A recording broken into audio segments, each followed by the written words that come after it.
যাই নাই মেডিকাল ମୁଁ କେମିତି ଜାଣିବି କ'ଣ ଚାହୁଁଛି ମୋ ବାପାକୁ ଯେଉଁମାନେ ଜାଣି ତାଙ୍କୁ ଦଣ୍ଡ ଦିଅନ୍ତୁ ଆମକୁ ନ୍ୟାୟ ଦିଅ ମିଳୁ। ତାର ଦୁର୍ବଳତା ହେଉଛି ସେ ଟିକେ ନିଶା ସେବନ କରେ।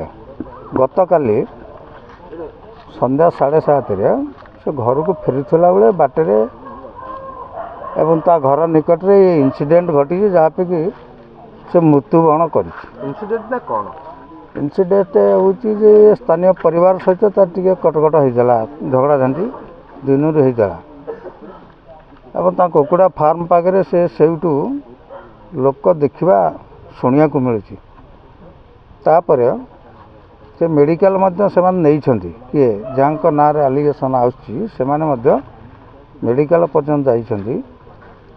ଟେମ୍ପୋ ଭଡ଼ା ମଧ୍ୟ ସେମାନେ ଦେଇଛନ୍ତି ଏବଂ ମେଡ଼ିକାଲରେ କେଉଁ ଡାକ୍ତର ତାଙ୍କୁ ଦେଖିଛି ମୃତ୍ୟୁ ବୋଲି ଘୋଷଣା କଲା ସେଇଟା ଆମକୁ ସନ୍ଦେହାନ ଭିତରକୁ ଟାଣୁଛି ଏବଂ ସେଇଟା ମଧ୍ୟ ମିଡ଼ିଆମାନେ ପଚାରିକି ବାହାର କରିବା ଉଚିତ।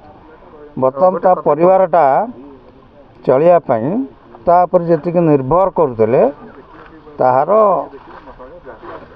ଅନ୍ତ ଘଟିଛି, ଯେଉଁଟାକି ପରିବାର ବର୍ତ୍ତମାନ ହୀନସ୍ଥାରେ ଅଛନ୍ତି। କ'ଣ ଚାହୁଁଛନ୍ତି ଆପଣ?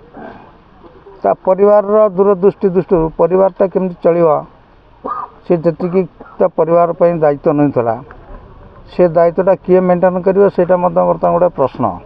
ସେ ପରିବାରଟା ଖୁସିରେ ରହିବା ଦରକାର, ତାକୁ ନ୍ୟାୟ ମିଳିବା ଦରକାର।